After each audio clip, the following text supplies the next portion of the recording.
får väl börja med att summera gårdagskvällen. Hänt 2 oväntade saker sen jag spelade in sist. Och de får ni höra alldeles strax. Det kommer. Ja, men först då. Jag kommer till lägret. Det var väldigt mycket folk där. Mycket typ ungdomar, alltså folk i typ 20-25 års åldern som inte verkar ha så stor koll. Som mest typ hade tagit en så här, alltså vad jag hörde av deras konversationer. Som verkar liksom ha tagit en dagstur eller ska köra en övernattning. Ha med sig en massa mat. Laga värsta middagen. Några av dem var typ ihop. Alltså det var så här. Ja men typ. Inte en tonårsgrej men en tonårsgrej. Om ni förstår vad jag menar. Jag är ganska trött. Så jag tar lite fräckt en plats typ ute på en fin udde. Där det fanns några ställen att gå i och bada, men det fanns en massa ställen att gå i och bada. Alltså, jag gick och hoppade i vattnet precis överallt. Jag sätter upp hängmattan, kanske 5, 6, 10 meter från vattnet.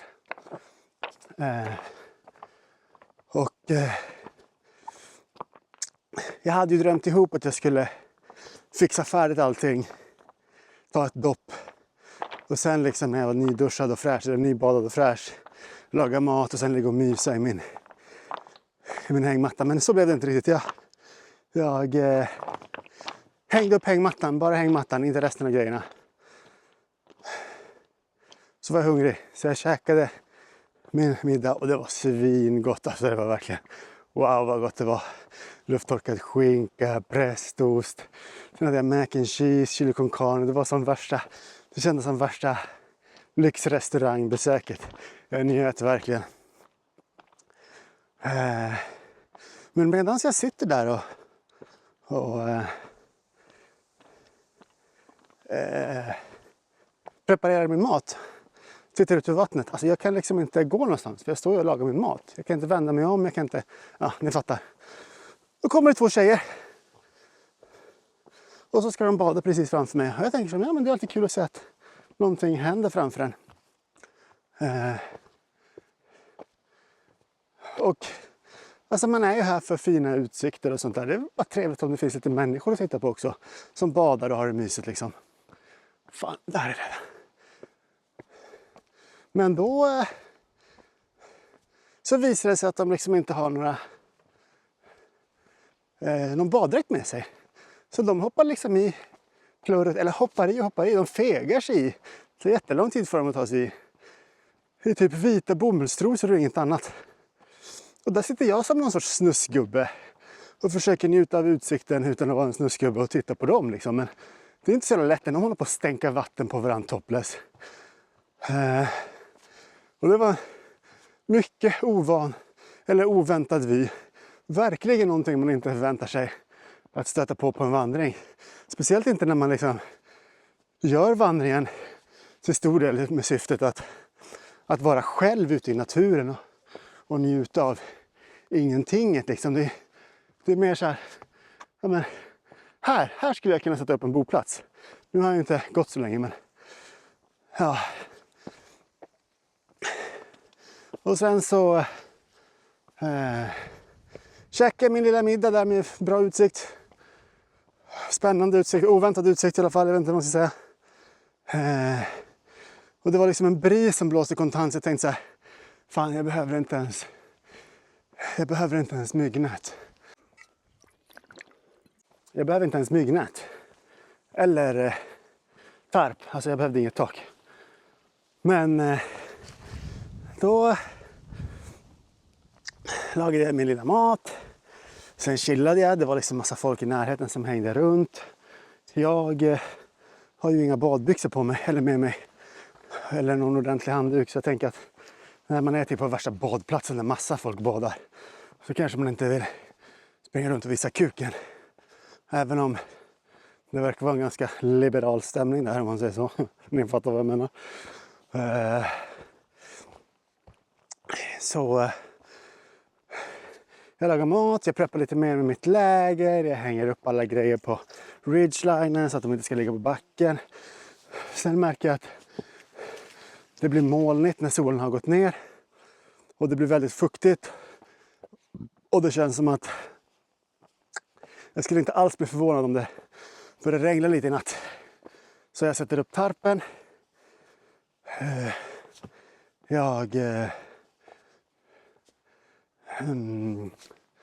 Jättevackert här. Titta, det är vackert åt alla håll. Jag sätter upp tarpen. Ligger och myser lite. Sen märker jag att vinden avtar. Så då kommer en massa mygg. Så då får jag krångla upp myggnätet. Och det är det man helst vill sätta upp typ först egentligen. Och sen när alla har lämnat den här udden. Det finns liksom inget bra ställe att slå upp tält på den här udden. Eller ön eller vad den här udden är. För att det är massa så här ytliga rötter. Men det spelar ju ingen roll för hängmattan då. Ja.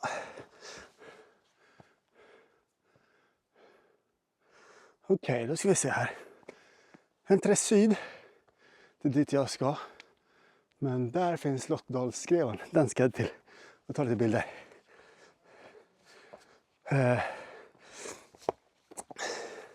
Ja, så jag krånglar upp myggnätet.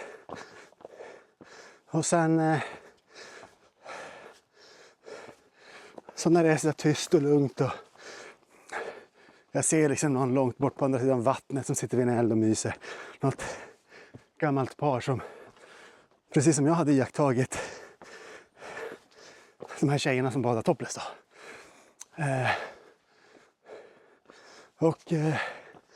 Tänker jag så här, men kärringen i paret måste ju få något att titta på också. Så bjuder jag henne på lite show då. Och det jämnar ut lite för dem liksom. Först främst för att jag verkligen ville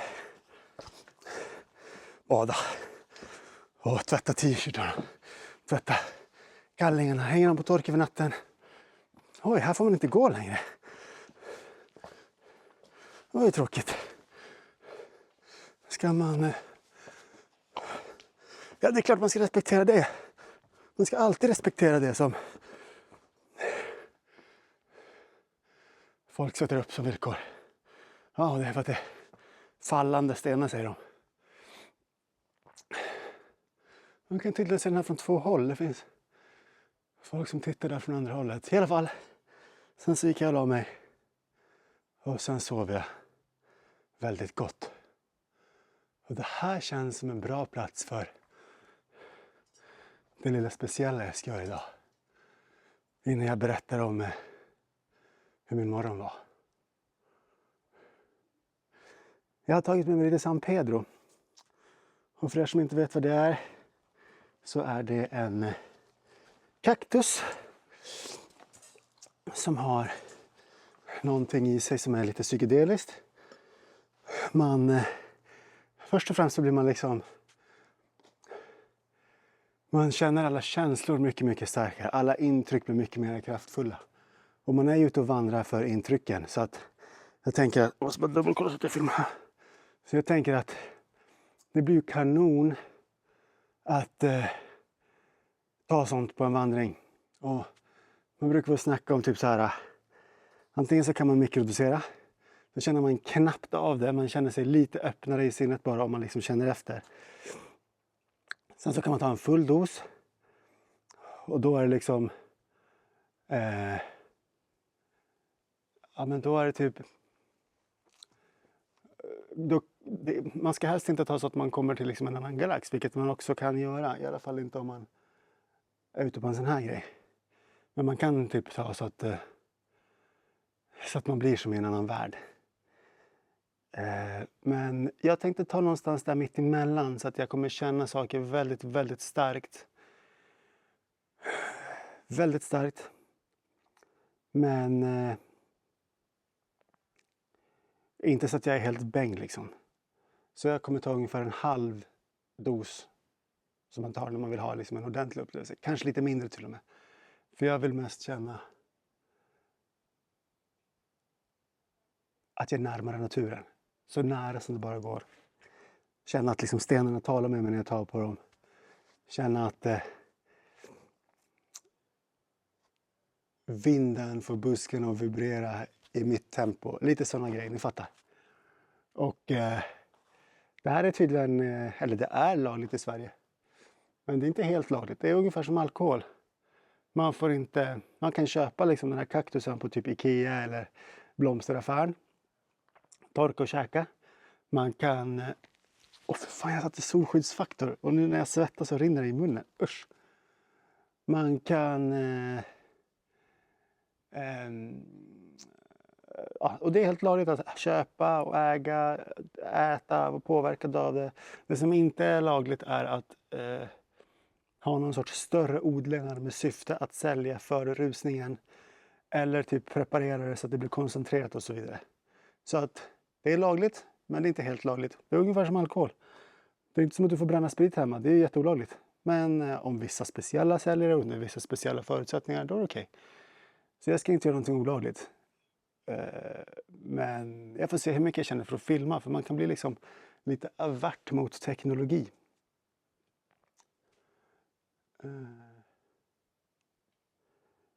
Men ja. Vi får se hur det går. Precis när jag har filmat, eller när jag har liksom gjort klart den här lilla sessionen. Så kommer jag att berätta om min morgon fram tills nu. Ja, alltså som ni ser så är det väldigt vackert bakom mig. Och det kanske är det som är grejen med att man ska gå söder till norr. Så att man får de här vyerna i ansiktet när man kommer och går. Tja. Så det finns ju en poäng kanske. Någon kanske har tänkt till. Det kanske inte är big corporate den här gången. Jag vaknade klockan 6:30 typ av alarmet. Och efter det så somnade jag om. Och sen vaknade jag klockan 10. Jag vet inte när jag gick och la mig igår, men kanske somnade vid 10-11 skulle jag gissa på. Det var brant här. Det är vackert när man tittar bak. Nu får jag en fin vy i alla fall. Jag får kolla på filmen sen. Vaknade vid 10. Tog det lugnt. Käkade en jättegod frukost med typ 100 gram. 70-100 gram. Lufttorkad skinka. Ungefär lika mycket prästost. Det var amazing. Amazing. Och sen packade jag noga ihop alla mina små saker. Viktigt att man respekterar sin ordning. För att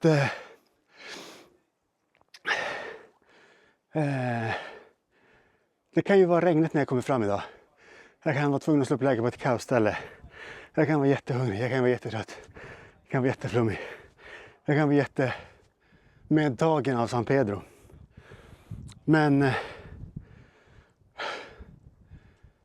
allting är i prima ordning. Och någon dag här ska jag gå igenom upp- och nerpackning. Så ni får se mer detaljerat hur jag har tänkt och hur jag gör. Och för- och nackdelar och varför man gör vissa saker. Och det kan bli en riktigt kul video. Om någon är riktigt nördig. Jag var i alla fall klar att gå. Hade gått till morgontoalett och hela kittet. Borstat tänderna, packat ihop fint. Klockan 12:30 satte jag igång. Och nu är klockan 1. Så jag har gått i en halvtimme ungefär inklusive min San Pedro-paus. Och det var väl typ en kvart sedan. Jag ser fram emot den här dagen. Det här ska vara en av de vackrare dagarna. För jag kommer ta Skuleberget senare idag. Så det här är en av de vackrare dagarna. Och en av de mera speciella dagarna. Och jag är inne på dag 3. Mitt i vandringen med andra ord. Kanske tar 6 dagar skulle jag gissa på. Idag får det väl bli någon blandning av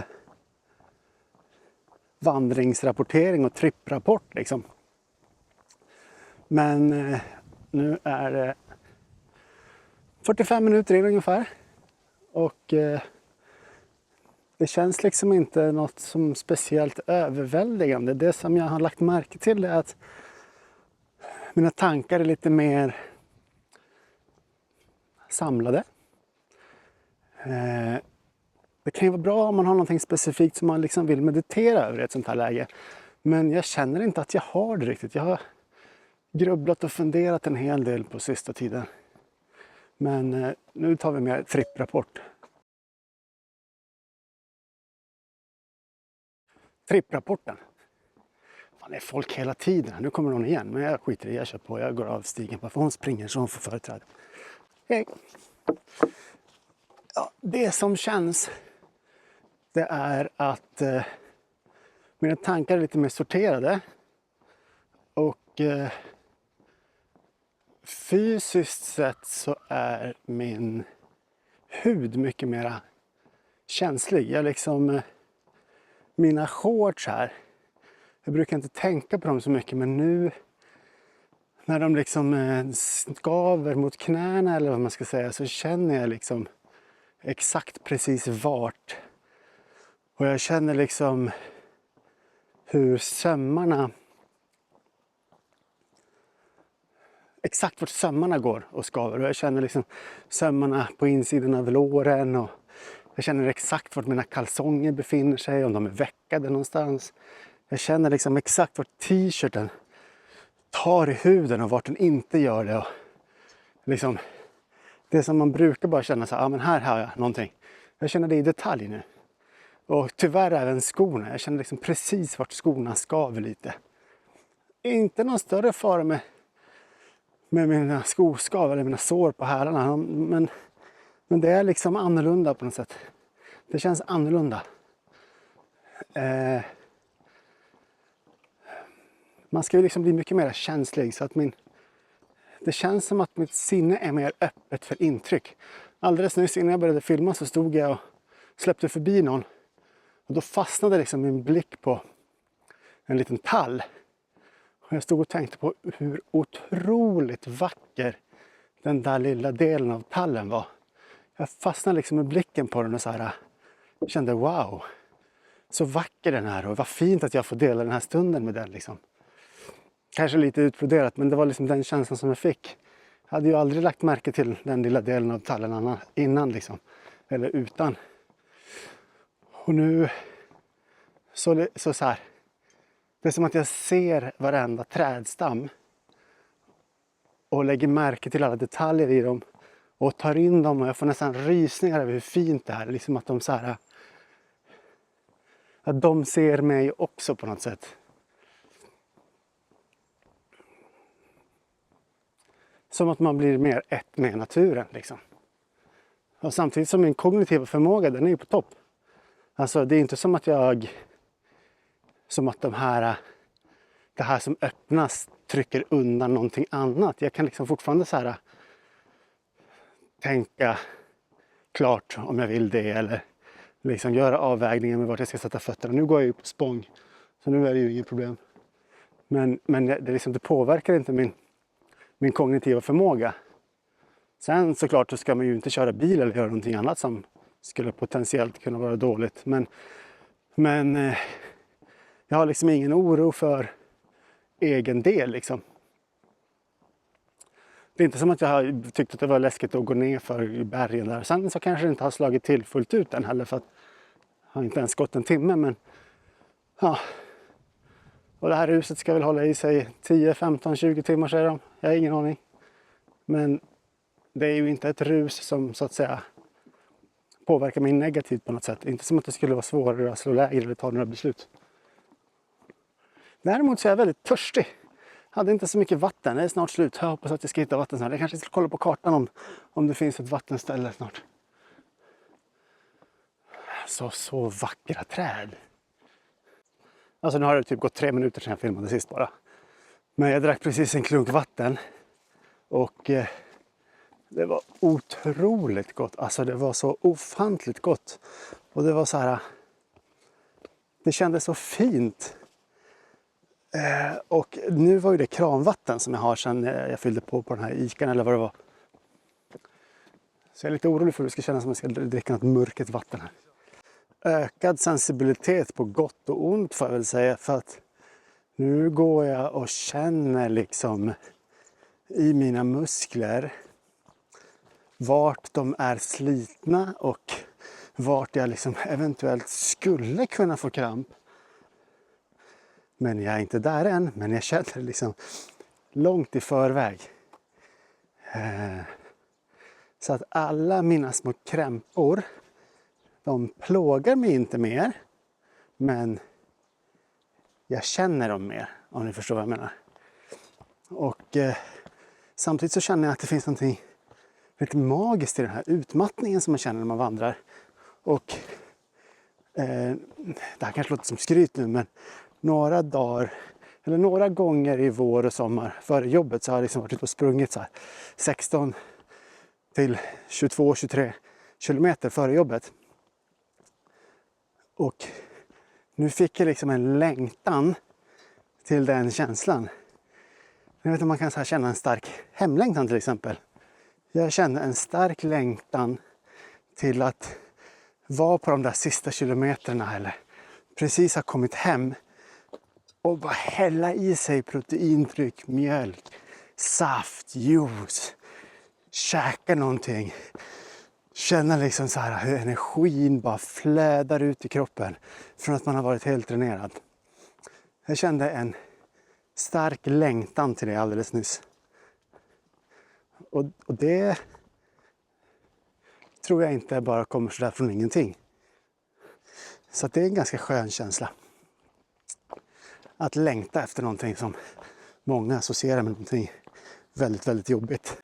Jag hörde en liten bäck här vid sidan om Spången, så nu har jag hängt av med min ryggsäck här och så tänkte jag att jag går lite uppströms ström eller bäcken och ser om jag hittar något bra vattenhämtarställe. Och här ser det ut som fler än jag har gått upp, så det är nog hitåt man ska, skulle jag kunna tänka mig. Ja, där ser perfekt ut. Ska vi rigga upp staven här.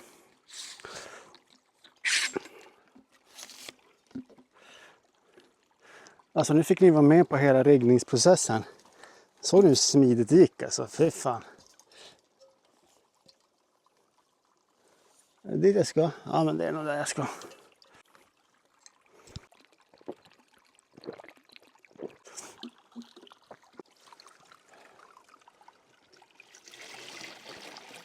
Oj, oj, oj, vad klart och fint vattnet var här. Det var riktigt, riktigt fint vatten. Passa på att smaka lite också. Åh, vad gott. Oj, oj, oj, så gott. Ja. Tack Moder Jord för det här fina vattnet.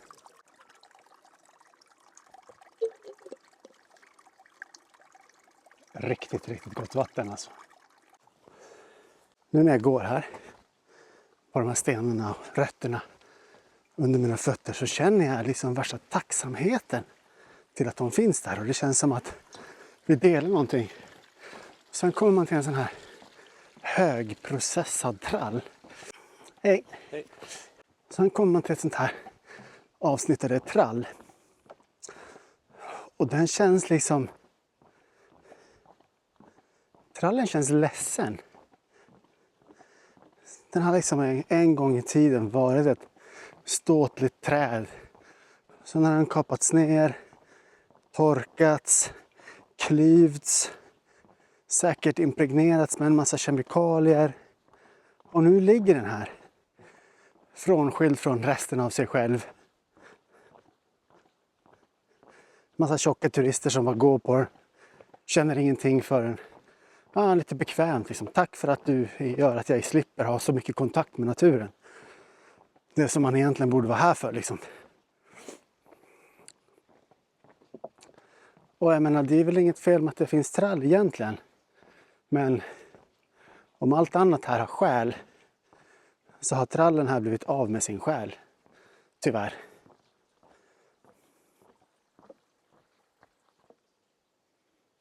Det känns sorgligt. Det finns två sorters trall här. Den ena, det är den här. Och det tror jag är den äldre trallen. För den känns som att den har Den är mycket närmare slutet av sin livslängd och den känns inte lika ledsen. Den här däremot är den som känns ledsen. Det är nästan som att jag överväger att gå bredvid den när det går. Men samtidigt så då känner den ju kanske ännu mindre mening för existens. Det känns trevligare att gå här bredvid alltså. Det får bli så. Alltså jag provade att gå lite på trallen för att det går ju snabbare att gå på trallen liksom. Det är mindre ansträngande men jag kände att mitt leende från att vara i skogen försvann då. Det var inte lika fint att gå där som det är att gå på den här, direkt på naturen liksom. Och när man möter folk eller går ikapp folk som går på trallen så tittar de på en med blicken ibland som säger så här: vad fan har han tagit? Nästa gång kanske jag bara svarar när jag får den där blicken. San Pedro, San Pedro. Någonting händer ju när man tar olika saker.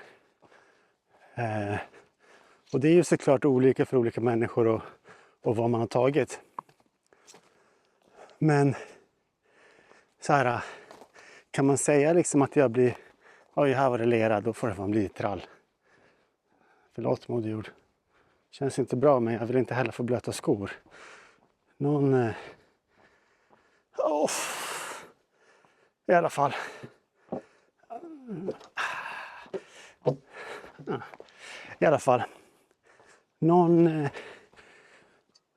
Kan man säga att man liksom blir mer sig själv, att man kommer närmare sitt inre eller liksom. Kan man säga att San Pedro öppnar en så att man blir mer av jag.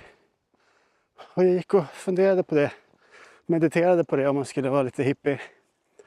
Och kände att alltså det här är ju fortfarande jag.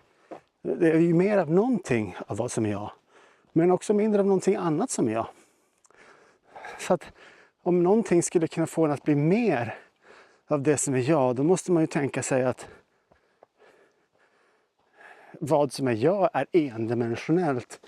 Att man liksom bara med ett reglage kan styra om det är mycket eller lite. Och det är bara det är bara så man liksom kan bedöma det. Om det är jag eller inte jag. Alltså på en skala liksom från säg 1 till 100 bara för att säga någonting. Och så är det ju inte. Det är inte så det funkar. Det är ju snarare att man är en rymd. När jag mötte lite folk, då orkar jag inte hålla på med mina resonemang. Det känns lite konstigt. Men i alla fall en person är ju inte en dimension. Man kan ju inte vara mycket eller lite av sig själv på något sätt. Den dimensionen finns ju också, men det är inte det som beskriver en person. Det krävs ju ett mycket mer komplext system för att beskriva hur en människa är. Alltså, det kanske är lite mer som att man är som en sfär eller en boll. Och allt som ryms i det är en person. Och en sfär är ju en tredimensionell representation. Så det räcker ju inte heller liksom för att beskriva att det skulle finnas 3 dimensioner i en rymd. Att det skulle kunna beskriva allt som är en människa och en person, ett medvetande. Så det krävs ju betydligt fler dimensioner. Så att om man tänker sig att en boll är liksom 3 definierade egenskaper och det är det som är så flummigt för att det går ju inte att liksom definiera egenskaper i en person på det sättet. Man kan försöka och man kanske kan skapa en representation som går att liksom förstå, men det går ju inte att liksom på 3 dimensioner få ihop 3 karaktärsdrag liksom egentligen.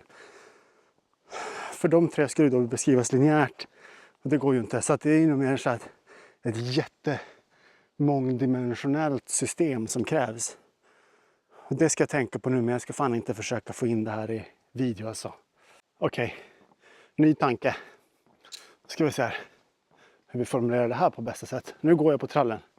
Jag vet inte varför. Nu kändes det okej. Den kanske inte är lika hårt impregnerad den här trallen. Eller så var det, den kanske inte lider lika mycket som den andra gör. Jag vet inte, men det här kändes helt okej. I alla fall, det här med dimensioner. En person går inte att beskriva, liksom, vad som är ens inre väsen, det går nog inte att beskriva med vårt medvetande. Vad som däremot går att beskriva, det är vad man väljer att visa. För det man är och det som händer i en och det man väljer att visa med alla de filter som människor har. Speciellt i dagens samhälle när man är så medveten om vad som syns utåt och vad som är på YouTube och så vidare. Så är ju det något annat. Där kan man ju välja att tona upp eller tona ner.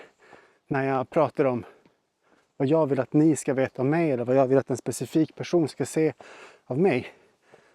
Där kan man ju liksom ha olika mycket filter eller vara filterlös. Men på något sätt så är det ju det man visar utåt som man kan påverka liksom. Hej!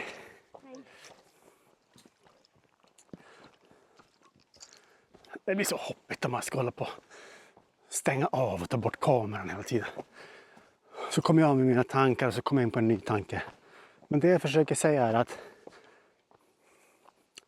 för en viss grupp människor eller för vissa människor så kanske jag väljer att jag vill visa mer av det här för dem. Eller mindre av det här för dem. Eller jag kanske vill visa någonting som jag inte egentligen själv identifierar som mig själv. Men som jag vill vara mer av. Så då gör jag på det sättet. Och ja.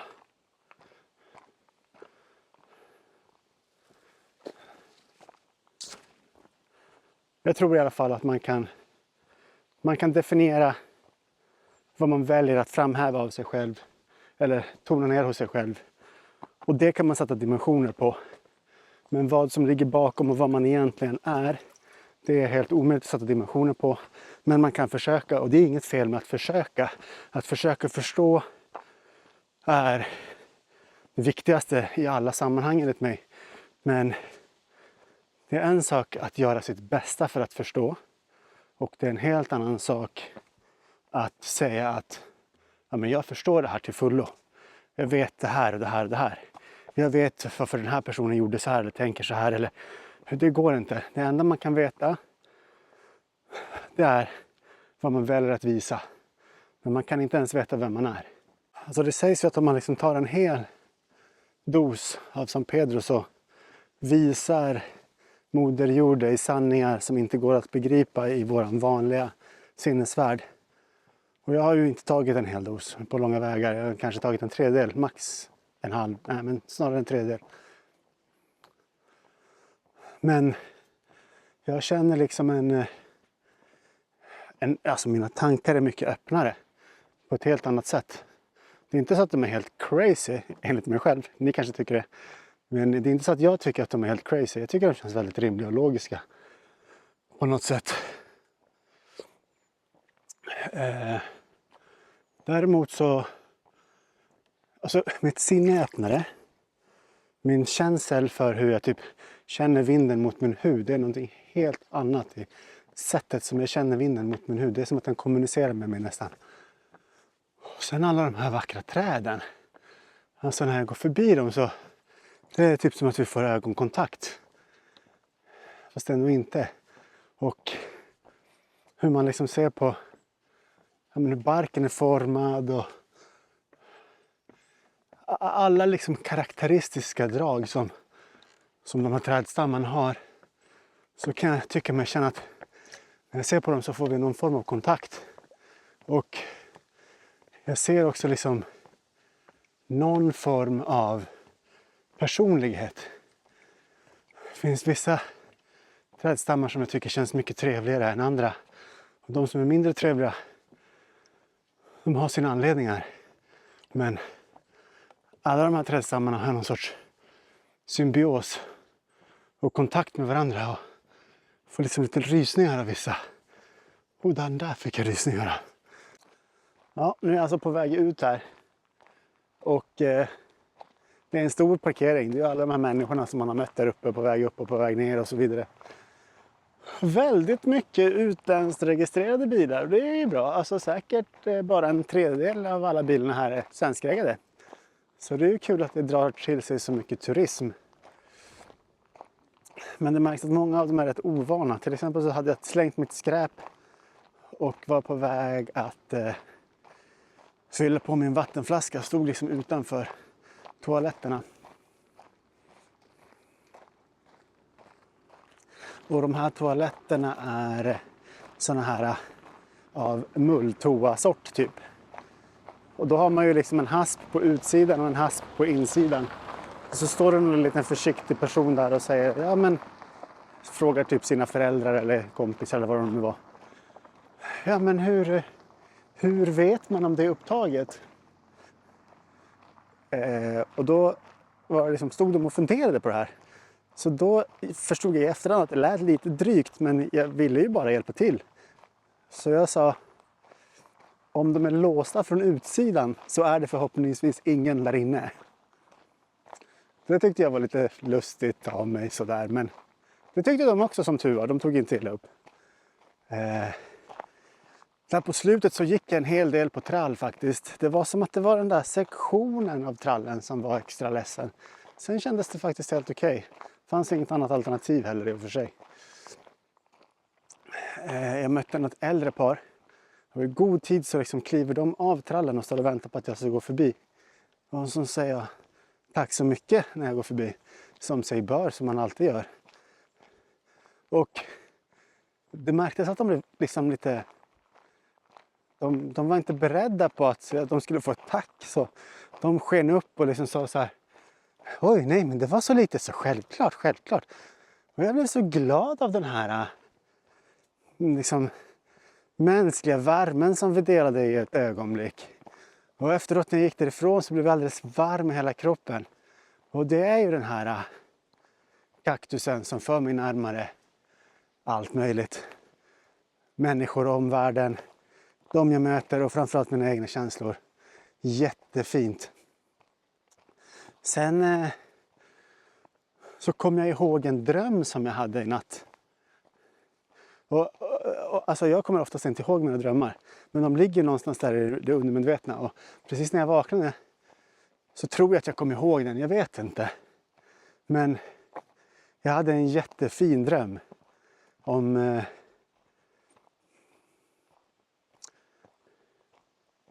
Det handlade om någonting som jag har längtat efter, som jag hemskt gärna vill ska hända.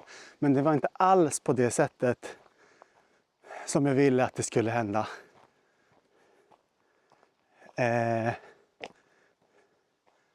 Och nu... Jag vet inte, någonstans så kände jag någon sorts här besvikelse över att det var så platt. Eller att det inte var så wow som jag hade hoppats att det skulle vara när det var. Men nu så känner jag att det bara är vackert att... Och nu var det bara min dröm såklart. Men att det hände på ett så okomplicerat sätt. Långt ifrån min sinnesbild av det. Men ja, jag vet inte, jag ska inte berätta för mycket. Men